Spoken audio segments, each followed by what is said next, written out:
Good evening, everybody. I do not know why my summer squash is not producing yet. Look at this. Here's the summer squash, winter squash, summer squash. Now, I'm going to do some research on it again, but I don't understand. They've got plenty of room. They get fed on at least once a week because they're heavy feeders. They get watered regularly. So I don't understand why they're not producing. Something I'm not doing right here. Maybe I'm not feeding them properly. I don't know. But they're getting burnt leaves and they're just looking really sad. And I'm not sure exactly what I need to do next. Look at that leaf. Poor thing. Look at that. Nothing in there. No fruit. I see these flower buds right here, but there's no fruit attached to them. Maybe they'll do one of those explosion things that like zucchini and cucumbers love to do. I don't know, but I really am praying that it does well.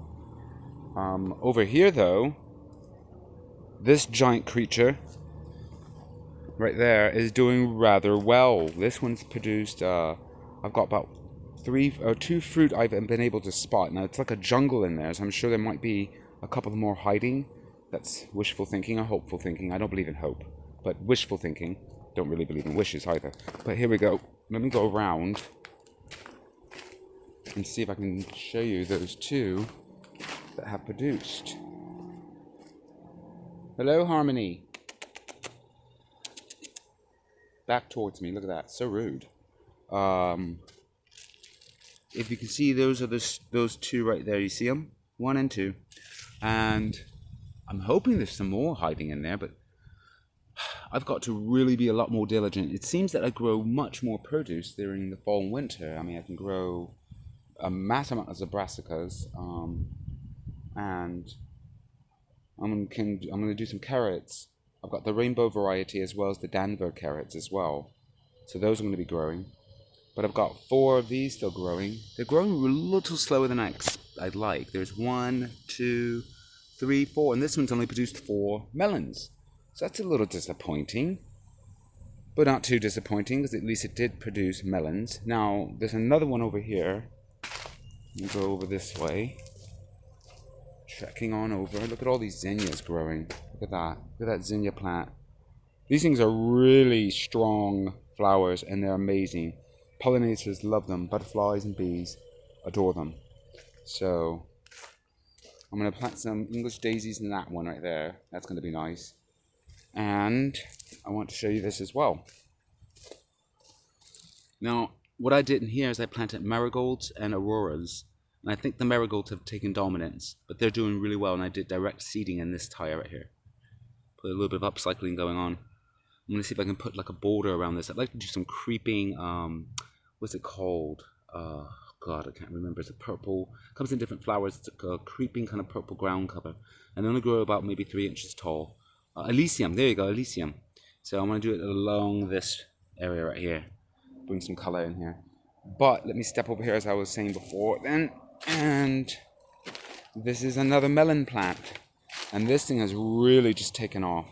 Now I'm hoping there's some more melons growing along this one, but I've managed to see that beauty. Isn't that thing gorgeous? Look at that. All organic, people. And that's going to be ready to be harvested maybe, I don't know, a week or so.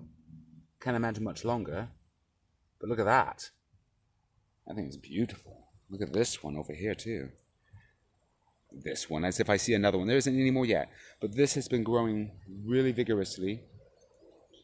I prepped this bed right here because I had an aged bin, 5-gallon bin of my own compost. And it was it was probably aged in that bin for a good 6-7 months after it got completely broken down and rotated. So it's been aging for a while. So I threw that in here. And these flowers, these zinnias, this one right here. If you guys remember the video back in June 4th of this year, this thing was quite small. It has definitely taken control. I'm glad I contained it to the most part. I did do some deadheading. I need to do some more on it, but it is just doing absolutely beautiful. Deadheading, so I need to get rid of that one, that. Do lots of deadheading. This could do an aggressive deadheading, and I think I might do that tomorrow's. So let me see. Look at that. Look at those. See? So I'm going to do some deadheading on that. And I believe that's it for now. I know there was something. Oh yeah, there was something else I want to show you. Let me go ahead and venture back over here to the back patio / nursery. Now, I don't know if you recall the last video I just posted, the most recent one. I said I was going to take this and reduce it down to just one plant because there were 4 stalks growing out of this 5-gallon grow bag. When it comes to Brandywine tomatoes, or any kind of large tomato, really, even small ones, I suppose, you really want to put them in the proper container. If you have too many growing in one container, it will not produce properly, and I'm going to give you an example of that. This is what I did on my Roma tomatoes. Now, there are 2 right there, but there are also 2 plants in one, what looks like a 5-gallon, maybe 4.5-gallon container. And these were not doing so well. Like, I've got 3 of them. 1, 2, 3, I believe. Yeah, and I'm sure I took off one and just cloned it, like I did those 3 Brandywine tomato plants, because those have now been cloned, and I'll show you them. But this gives you an idea of why you really want to make sure that you do one plant, water regularly, feed regularly, especially container plants, because if you don't feed them regularly, they're not going to do so well. It's a little dark on the patio, but I'll show you this really quick. This is a new zinnia. Those colorful flowers you saw before, that's one variety of zinnia. This one's called the peppermint stick zinnia. This one is the same thing, peppermint stick, but it got really leggy, which is weird because both of these were sown at the same time. So I think it has something to do with the way I had them in the sun or whatever. But they were sitting out directly in the sun and getting a little cooked, as you can see. One of the leaves down there is charred, slightly charred, but this particular one bounced back rather well. In these 2 right here, this is your, what do they call them again? Oh dear Lord. Oh my God. Well, you know what? Here's the tag. How about if I just look at the tag? That would help. Fantastic. Nasturtiums, that's right. Just yesterday. Did it did it ODOC 30 this morning. The sun wasn't even awake yet when I was doing some sewing. I don't sleep much, people. I guess my brain or body thinks it's overrated, which it is not. Anyways, whole other different channel, I guess. These 3 right here, I've got some marigolds going on, and they're the dwarf variety of marigolds. So I wanted to do the dwarf variety because those other ones grow rather tall. They can get up to about half a meter, which is like 1.5 feet. That's rather tall, don't you think? But yeah, so I got those going on. But I wanted to show you, last but not least, the transplants I did, or I should say clones. Now they look very, very pathetic right now because they were cloned, but they were cloned at night.